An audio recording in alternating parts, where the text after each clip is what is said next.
Oh, yay, oh, yay, oh, yay. The Honorable Court of Appeals of Tennessee is now in session. God save the United States of America, the state of Tennessee, and this honorable court. Good morning and welcome to the Zoom session of the Court of Appeals for today. Thank you both for participating in this still ongoing and new process.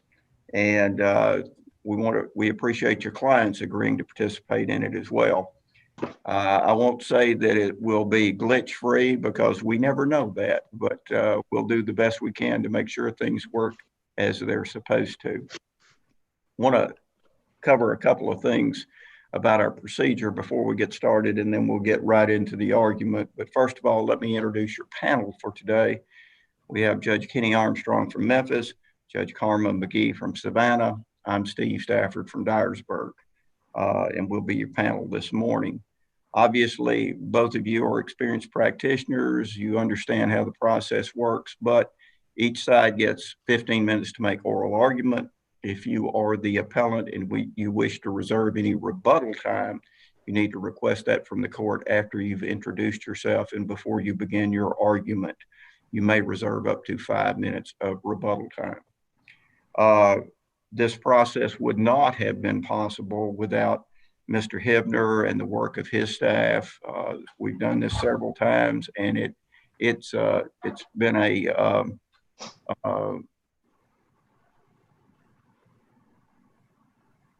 Justice Page just stuck his head in the door. I'm sorry. This process would not be possible without Mr. Hibner and his staff. They've done this a bunch of times and have made it work every time, and we appreciate him, as well as the AOC technology staff. They have been fantastic as well. So without any further ado, Mr. Hibner, if you'd call the first case, please. Alvin Lewis versus State Farm. May it please this honorable court, Glenn Vines for the appellant, Alvin Lewis. The appellant would like to reserve 5 minutes for rebuttal. All right, sir, you may proceed. The question presented this morning is whether it is equitable to award prejudgment interest to Alvin Lewis due to the use of loss of funds of $200,000 that he was legally entitled to pursuant to the uninsured motorist contract with State Farm, wherein State Farm agreed to pay for all damages. This cause of action arises out of a direct contractual relationship between State Farm and Alvin Lewis. In the reported opinion of this court, Bates v. Green, this court held that the uninsured motorist carrier does not insure the uninsured motorist driver or owner for liability. Rather, this court held that it insures the insured against inadequate compensation. State Farm is not a tortfeasor in this case. State Farm's liability arises solely out of the contract. Speaking of the contract, I would like to talk to you about the contract between State Farm and Alvin Lewis. I'd like to bring up page 455 of the contract under the insuring agreement. It states, State Farm, we will pay compensatory damages for bodily injury an insured is legally entitled to collect from the owner or driver of an uninsured motor vehicle. Further, page 456 of the record talks about the limit section of the contract. I'd like to bring that up as well, please. State Farm in the limit section agrees that we will pay for all damages resulting from bodily injury to any one insured, injured in any one accident, including, okay. So in the policy, compensatory damages is not defined. Further in the policy, damage is not defined. Counsel, let me ask you a question. Is that contrary to what the court found? The court found that the policy did not include all damages. So it's our position that the policy certainly State Farm agreed to pay all damages in this contract. The trial court found that it did not, the contract did not include prejudgment interest. I've seen the judgment that the court entered, but did the court explain that in any way as to why it did not cover all damages? The court did not explain that, Your Honor. Okay. Because the contract does not define compensatory damages or damages, this court is free to define it given its ordinary and plain meaning. In fact, in the case of 101 Construction v. Hammett, presiding Justice Stafford authored an opinion that did define what damages means. And in that case, the court held that the court is free to give it its ordinary and plain meaning. So the first source in defining what damages means, I would submit, is TCA 47-14-123, prejudgment interest. In that statute, prejudgment interest is defined as an element of or in the nature of damages. Secondly, I would submit to the court that the common law of Tennessee defines what compensatory damages is. In the Supreme Court case of Mint v. Allstate, Justice Birch, an authored opinion, stated that in an insurance contract case, when a party is entitled to compensatory damages, that party is also entitled to prejudgment interest because prejudgment interest is a part of compensatory damages. Now, the appellant in this case has cited the language that is in this contract that legally entitled to collect, and argued, well, the appellant isn't legally entitled to collect prejudgment interest from the tortfeasor, therefore they're not legally entitled to collect prejudgment interest from State Farm. That's a misinterpretation of the contract. Your Honor, what that states, and it's been taken up before in the case of Story v. Southern Fire, but what that basically means is that the insured, under the terms of the contract, must prove the elements of a tort against the uninsured motorist driver or owner as a prerequisite to recovering under the insurance contract. That's what that language means. And in the case of Banks v. Green, in the case of Story v. Southern Fire, this very court in a reported opinion addressed that issue and stated it's basically a condition precedent for the insured to recover is that they have to show that the elements of a tort are satisfied against the uninsured driver or owner before they can recover under the contract. And in fact, let me interject a question here. I'm sort of confused now about what our standard of review is. You're saying that the contract says that it provides that the appellee will pay all damages. Trial court found otherwise. I initially was thinking we're looking at an abuse of discretion standard, but is that the appropriate standard we're using to review this case? If not, what standard should we be looking at? Absolutely not. The abuse of discretion is absolutely not the standard, Your Honor. This is a matter of law. This is an interpretation of a contract. And the case is held the precedent is well settled in the state of Tennessee. When you're interpreting a contract, it's a matter of law. Therefore, the standard of review is de novo without a presumption of correctness. Let me give Your Honor a scenario where I think it would be abuse of discretion. Had the trial judge said, well, I believe the contract includes prejudgment interest. I just don't think that's equitable to award prejudgment interest. In that scenario, Your Honor, it would be an abuse of discretion. Or, for example, if the trial judge had said it includes prejudgment interest, I'm going to award you X amount, and the appellant said, well, we don't think that's equitable and fair, we want to appeal that, then that would be an abuse of discretion, Your Honor. So the initial finding by the trial court that the contract did not cover all damages takes this into your interpretation of it. Is that correct? That's correct, Your Honor. Okay. Yeah. All right. Thank you for clarifying that. The Supreme Court in Mint v. Allstate made a fundamental shift in the way that trial court, the way courts are to decide prejudgment interest. And in the case of Bates v. Green, this court has affirmed that finding, and Schloss v. SB International. In Schloss v. SB International and Bates v. Green, this very court affirmed the holding in Mint v. Allstate. Basically, the Supreme Court indicated we're going to go away from this two-test bright line standard. And basically, the test is this: is it fair and equitable under the circumstances of this case to award prejudgment interest?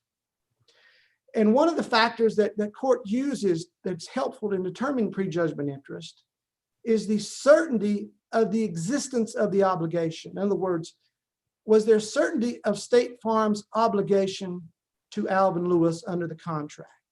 And we would submit, Your Honor, that there was. Specifically, almost 13 months after this wreck, Nationwide Insurance tendered its policy limits. You have two similarly situated insurance companies, Nationwide and State Farm. There were only two witnesses to this wreck. George Parker, who, by the way, has been an insurance adjuster for 50 years, he witnessed it. He testified as to the existence of John Doe and how the wreck happened, and Alvin Lewis. So we have to assume that within that 13-month period that Nationwide interviewed George Parker and Alvin Lewis and decided that there was certainty of the existence of their obligation to Alvin Lewis and tendered limits. And I'm saying at that point in time, there should have been certainty of the existence of the obligation. That State Farm, hey, we got a claim by Alvin Lewis. In fact, there was no other proof developed for 9 years. State Farm presented no additional witnesses. George Parker and Alvin Lewis were the only witnesses. That was the only proof as to the existence of John Doe and liability. And it's not that Miss Stewart is a bad, she's a great lawyer. There was no additional proof to present. State Farm had nothing. So 13 months after this wreck, there's the certainty of the existence of the obligation. And therefore that supports an award of prejudgment interest of Alvin Lewis. Thank you, Your Honors. Thank you, sir. All right, we will hear from the appellee. Good morning, may it please the court. I'm Melanie Stewart. I'm from the Memphis Bar and I represent the appellee. The style of this case in showing at the Court of Appeals is Alvin Lewis versus State Farm. The style of the case is actually Alvin Lewis versus John Doe. This is a personal injury case. This is not a breach of contract case. This is a suit filed by Alvin Lewis for damages that he incurred as a result of an automobile accident involving an unknown driver who was John Doe. Mr. Lewis had two uninsured motorist policies. They were applicable to this case, Nationwide's policy, and they agreed to pay their policy limits. And State Farm's policy was excess to the Nationwide policy. But at all times, this is a personal injury case. The law in Tennessee is that prejudgment interest is not recoverable on a personal injury case. And that is our position, that for that reason, prejudgment interest is not applicable to this case. What did the trial court say about that argument? Well, the trial court, that argument made? Well, the trial court entered his order saying that the prejudgment interest was not covered under the policy. And that was it. There was no explanation. So what do we do with your argument on that issue? Excuse me?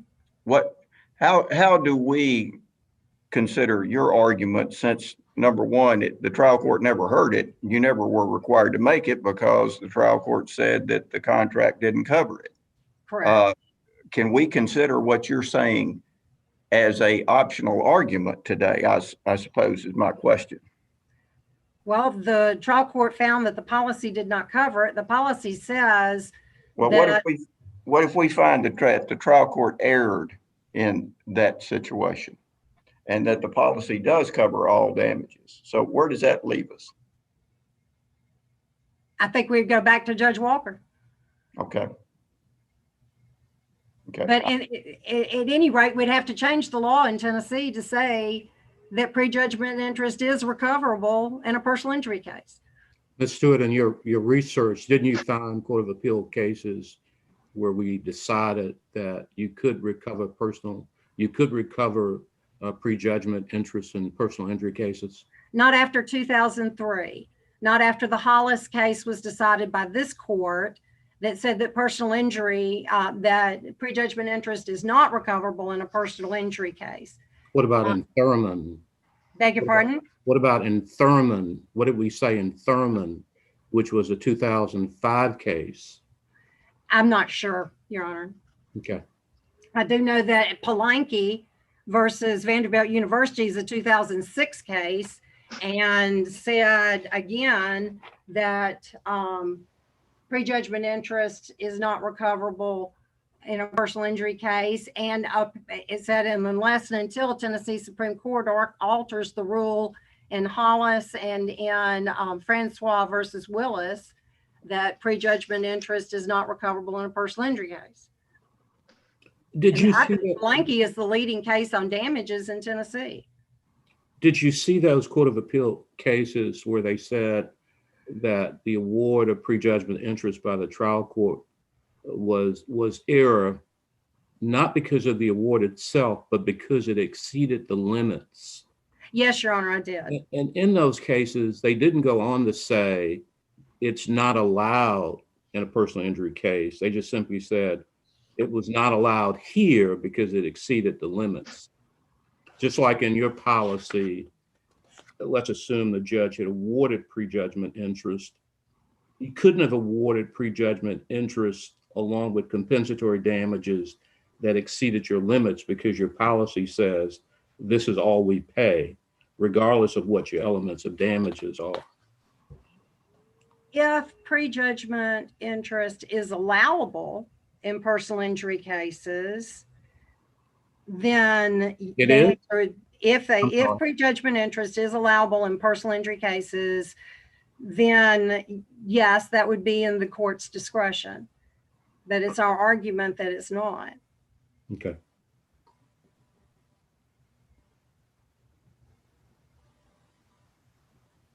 That's all. Thank you. All right. Have you finished with your argument? Yes, sir. Okay. All right. Then let's reset the timer.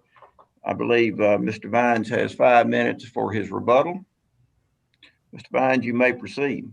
May it please the court, this case is controlled by Bates v. Green. Well, Thurman. Mr. Vines, does Bates v. Green have anything to do with this issue? Because as I recall in Bates v. Green, we were looking at the statute of limitations for purposes of a contract claim arising out of an uninsured motorist policy. We weren't really looking at the issue of whether or not prejudgment interest was permitted or not. Respectively, Bates v. Green indicated that an uninsured motorist case is a contract case. And because it's a contract case, 47-14-123 controls. And that was, and you indicated Thurman v. Harkins is a case out of this court. So there's a trilogy of cases, Thurman v. Harkins, Malone v. Maddox, and Ferguson v. Jenkins, where the court said in an uninsured motorist contract. I'm sorry, let me make sure I understand your argument. Are you saying that we said in Bates, we said that 47-14-123 applied? Did we say? No, Your Honor. Bates, the issue was statute of limitations. Is it a tort case with a 1-year statute of limitations, or is it a contract case with 6-year limitations? So and we didn't say anything about prejudgment interest at all, did we? No, Your Honor, you did not. Okay. No, but it's important because this court says it's a contract case. And you only get to prejudgment interest if it's a contract case. If this was a tort case, I agree. Palanke would control when we wouldn't be here before, Your Honors. But this is a contract case, and 47-14-123 controls. Further, the common law controls. Thurman v. Harkins, Malone v. Maddox, Ferguson v. Jenkins. Those cases all had the same language as this insurance policy. And the court interpreted that language as saying, when you say all damages means what it says, all damages. And therefore, you must include prejudgment interest in the award for the loss of use of funds.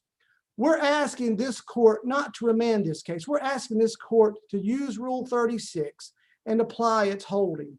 This court has all of the facts necessary to issue a ruling. We're asking for this court to apply 10%. In Brow v. Adcroft, this very court applied its holding and confirmed an award of prejudgment interest of 10% from the date where the certainty of the obligation was reasonably certain to the judgment. That's what we're asking. This court has all of the facts.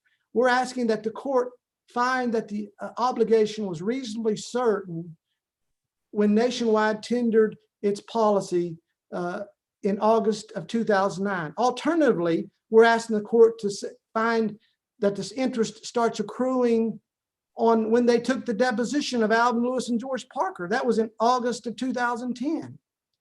And we're asking, the statute says that this court can apply up to 10%.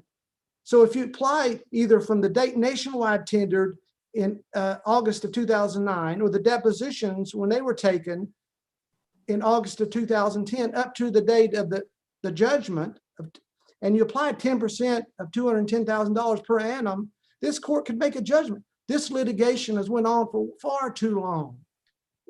The best use of judicial resources is for this court to apply its holding. Why does State Farm want to remand this case, do all this work, file motions?